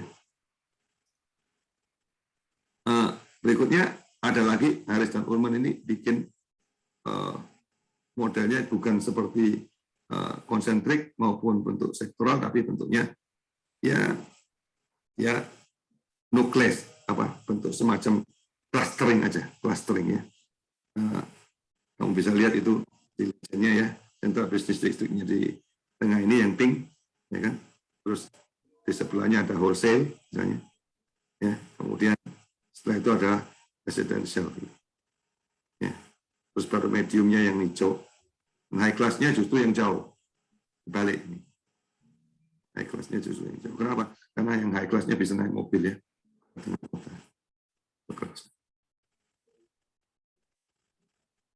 Ini salah satu ide. Semuanya sebenarnya dari ide-ide manusia. Ya, kamu juga bisa mengeluarkan idemu sendiri. Itu yang pesan yang penting di situ. Jangan takut untuk mengeluarkan ide. Ya. Nah, ini di Dubai, kamu bisa lihat di UAE. Ini dia bikin semacam sport city ya. Bentuknya concentric circle, kamu bisa lihat. Nah, ini yang penting juga. Ya, kalau kita ngitung pakai teori concentric circle itu, ya, daerah pusat kota itu adalah daerah yang paling mahal. Ya. Apa yang terjadi? Di situ adalah pusat bisnis. Bisnis dalam artian bentuknya retail, bentuknya perkantoran. Ya. CBD itu biasanya begitu. Ya. Untuk harganya. Nah, agak jauh sedikit, ya kan? Itu manufacturing memang. Ya. Kamu lihat yang hijau, garis hijau ini retail ya. Yang garis merah ini manufacturing, terus garis yang biru ini yang residensial. Nah, manufacturing bukan berarti nggak ada residensial di tengah kota, ada, tapi harganya terlalu mahal sebenarnya dia. Kalau dia space yang sama dia gunakan untuk untungnya lebih banyak, gitu ya. Kalau dia gunakan untuk retail mungkin jauh lebih banyak. Ya. Nah, akhirnya secara natural ya, CBD itu akan jadi pusat bisnis distrik, agak jauh jadi industri, yang paling jauh dari pusat kota biasanya akan jadi residensial atau perumahan. Itu terjadi secara natural. Ini teorinya menjelaskan bahwa orang pasti mau meningkatkan keuntungannya ya dari aset-aset yang dia punya. Ya. Kalau lahan yang sama dia bisa sewakan atau dijual dengan harga lebih tinggi, kenapa enggak? Itu prinsipnya. Ini namanya trend curve. Ini menjelaskan. Ya, silakan. Kalau misalnya residensialnya terlalu jauh gitu, yang middle class sama low class-nya kalau mau commute gitu jadi mahal jadinya transport. Betul sekali. Kenapa nggak dibuat setengah-setengah gitu aja? Nah, ini kita mau ngomong ada dua macam ya. Pertama adalah natural. Natural itu secara alami kota itu terdevelop seperti itu. Itu terjadi karena faktor ekonomi yang seperti yang dijelaskan Big Bang Growth ini tadi. Ya. Yang kedua adalah direncanakan. Ya. Kalau yang direncanakan baru yang kamu sebutkan tadi benar. Dalam artian low cost kan jadi mahal sekali, ya kan? Ya, ada ide-ide yang tadi ini kayak yang ini. Kamu lihat di sini low class residensialnya justru malah yang dekat gitu ya. Iya, Pak. Sama central business district ini. Bisa lihat kan? Iya, Pak. Nah, setiap ide itu pasti ada plus minusnya, ada keunggulan dan kerugiannya. Misalnya di concentric circle tadi, dia bangun yang namanya public transport ya. Public transportnya dibangun dari mana? Ya dari residensial, ya, misalnya dari low class housing, ya kan, ke kota. Ya. Jadi waktu kamu merencanakan itu, ya kan, yang kamu rencanakan bukan cuman wah saya letakkan di sini, saya letakkan di situ, enggak. Kamu juga pikirkan tentang banyak aspek ya, termasuk aspek sosialnya, aspek budayanya, akses itu yang perlu kamu rencanakan sehingga orang bisa mengerti. Oh, saya nanti kalau saya mau ke kota mau kerja gimana dong, gitu. Ya kan? Saya kan nggak bisa punya mobil ini, mobil mahal sekali. Ya kalau gitu disediakanlah namanya public transportation. Apakah saya menjawab pertanyaanmu? Iya Pak, udah cukup Pak. Ya, terima kasih Pak. Ya, silakan. Kalau ada yang bertanya lagi silakan ya. Ya Pak, terima kasih Pak. Monggo. Nah ini ada konsep yang namanya street hierarchy ya. Jadi hubungan mobility dan accessibility. Kalau dia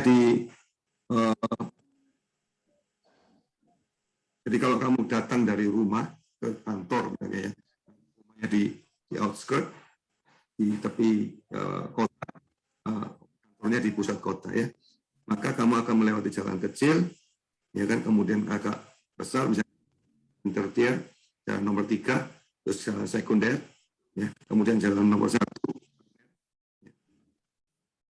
ya, kemudian masuk lagi jalan sekunder, masuk jalan ketiga, tertier, kemudian masuk jalan lokal lagi. Ya. Kenapa? Akses itu harus jalan lokal mestinya. Ya. Kenapa? Karena jalan lokal itu pasti ada interaksi, orang mau keluar masuk, ya kan? Jadi supaya dibuat hierarki ya, jalan lokal, jalan ketiga, jalan kelas 2, jalan pertama, primary ya. Primary street itu hanya untuk mobilitas. Kalau kamu namanya jalan arteri, kalau jalan arteri itu jalan primary. Nomor 1, harusnya harus untuk mobilitas saja, nggak boleh.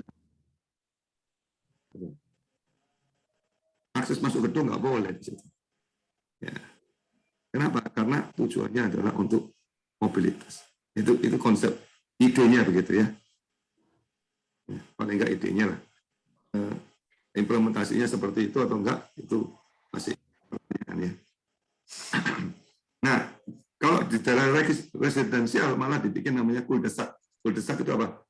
Masuk nggak bisa keluar gitu ya. Jadi jalan buntu ya. Supaya apa? Tidak ada akses. Ya. Aksesnya cuma bisa ke rumah itu aja, nggak bisa lewat. Ya, jadi tekniknya begitu ya. Nah, ini kamu bisa lihat contoh ini. Ini jalan yang besar, ya kan, primary, kemudian masuk ke jalan sekunder, kemudian masuk ke jalan yang lokal ya. Nah, itu ada lingkaran-lingkaran itu adalah cul-de-sac. Masuk di situ sudah muternya cuma di situ aja. Paham ini ya? Ini adalah grafik. Coba kamu perhatikan grafik ini. Kira-kira menceritakan apa ini? Kira-kira di horizontal aksesnya adalah area per person, berarti density ya. Vertical aksesnya adalah gasoline per person, jadi mobility, ya, biaya daripada transportasi. Ya. Kamu bisa lihat, tentunya kalau kita ngomong tarik garis gitu ya, kota-kota di Eropa itu biasanya kompak ya, kompak sekali. Jadi kecil kota-kota itu sendiri, maka gasolinnya sedikit ya.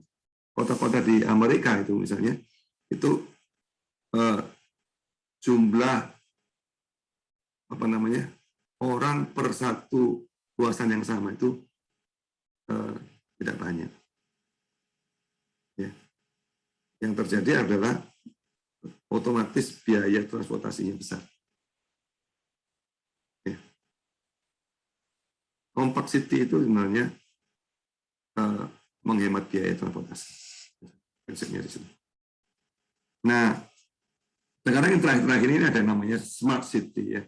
Smart city itu apa? Coba. Smart city itu kalau kita prinsipnya adalah digitalisasi ya.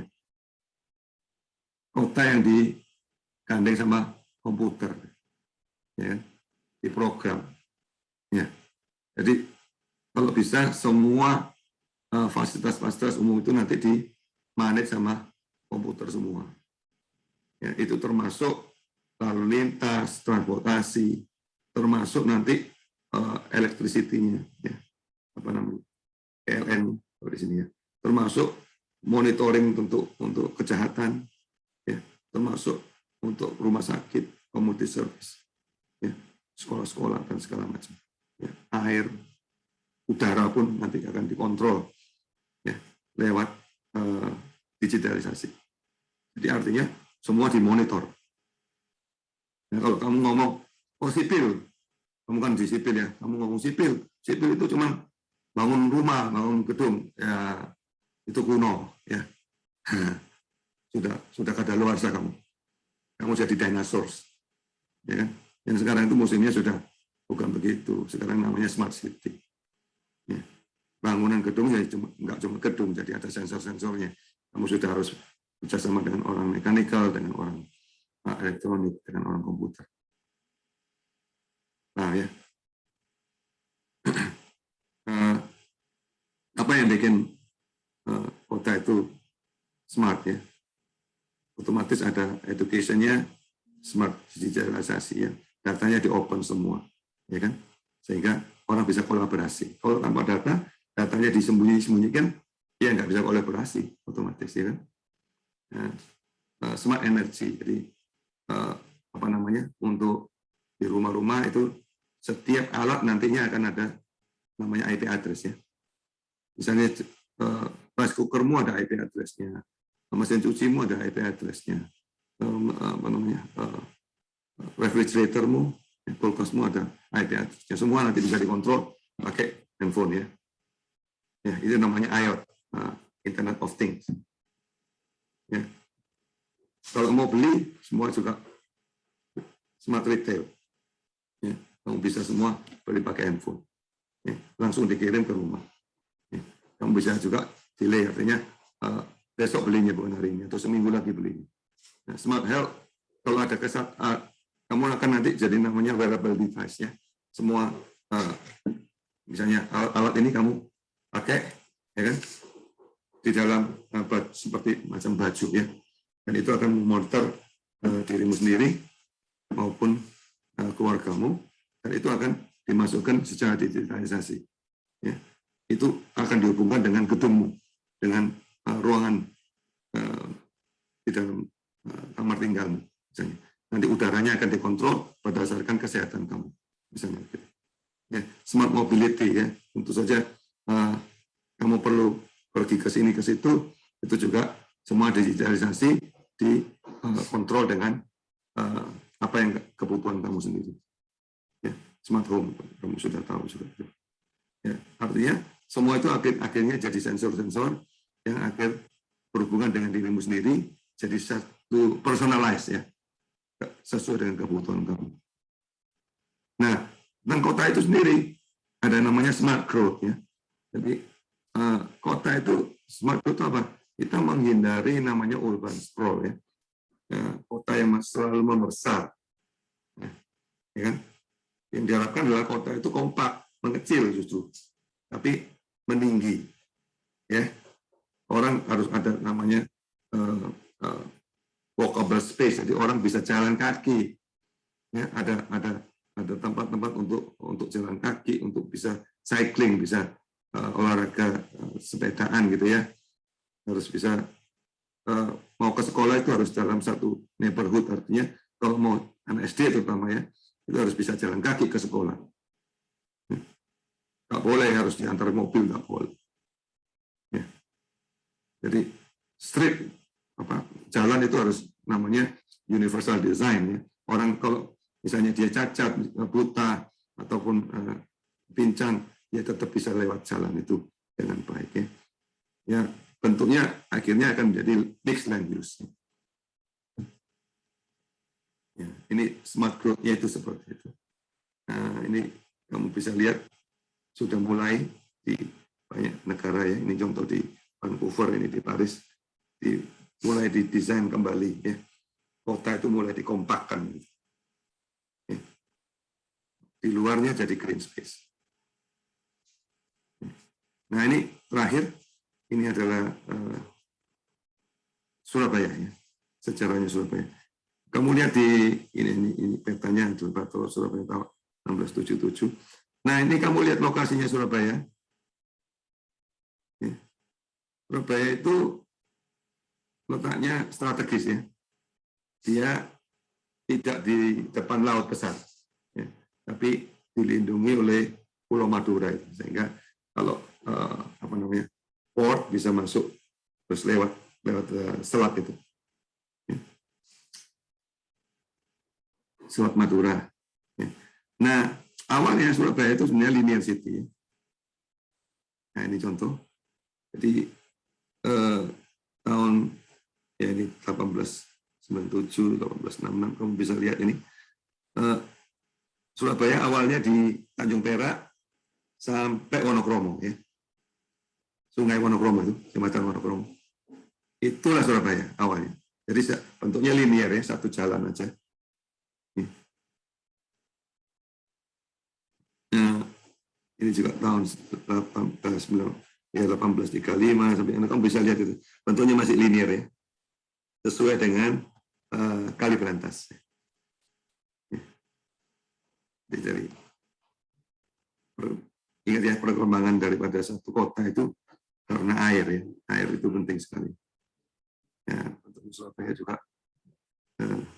bentuknya linear awalnya. Nah, kalau kamu lihat sekarang, ya ini tahun 2000, tahun 2020, itu sprawl. Ya. Perkembangannya dia bentuknya bikin concentric circle, maunya bentuknya ada ring road begitu ya. Yang lingkar barat, lingkar timur yang kedua juga belum kuat, tapi sudah mulai direncanakan. Nah itu jadi ya nggak kompak lagi, ya. Jadi sprawl. Ini melawan ide-ide yang terakhir sebenarnya, ya. Di mana smart growth itu harusnya kota itu kompak, bukan membesar. Ya. Kira-kira ya sampai di sini ya. Coba kamu kasih komentar ya, kasih pertanyaan-pertanyaan. Kamu kira-kira dapat apa hari ini? Oh iya Pak, saya mau tanyakan kalau misalnya tadi kan smart grow itu kan di kotanya kan dikompakan kan? Iya. Dipusatkan. Terus apa yang terjadi dengan daerah lain? Misalnya kayak Surabaya. Surabaya kan yang tadi Bapak bilang maksudnya udah kotanya justru melebar gitu kan, jadi besar kayak gitu. Kalau misalnya dikompakan, apa yang terjadi dengan kota yang daerah lainnya yang sebenarnya sudah jadi kota yang maksudnya yang tadi yang udah melebar itu? Ya, mereka akan kompakkan juga. Jadi mereka akan tiap kota itu akan jadi pusat-pusat tersendiri gitu. Oh, jadi membuat pusat lain gitu ya, Pak? Iya, pusat-pusat sendiri ya. Jadi idenya sebenarnya dulu waktu Surabaya itu juga dibikin seperti itu, namanya misalnya Darmo Satellite Town gitu ya. Itu dia maunya bikin satu town sendiri, town. Jadi ada kota di dalam kota gitu. Sebenarnya maunya dibikin kompak, tapi yang terjadi adalah berhasil mengompakkannya ya. Malah melebar. Urban planner-nya juga nggak konsisten sebenarnya. Kita ya. Idenya, ada ide baru ya dikoyang gitu. Ada ide baru dikoyang. Maksudnya kalau kita konsisten, idenya itu mungkin jauh lebih baik. Ya. Nah, yang terakhir ini adalah jangan lupa ya, idenya smart city. Ya. Jadi kota itu harus digitalisasi.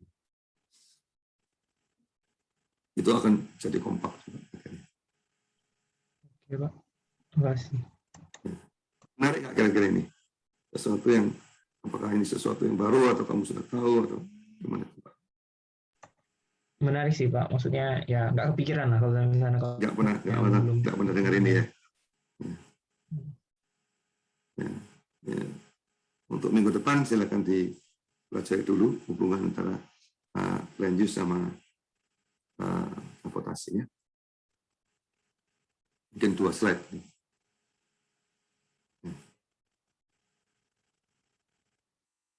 Kalau nggak ada pertanyaan, saya akhiri kelasnya. Ya. Terima kasih untuk kehadiran kalian. Terima kasih Pak. Terima kasih banyak ya Pak. Terima kasih Pak. Terima kasih Pak. Makasih Pak. Terima kasih Pak. Terima kasih Pak.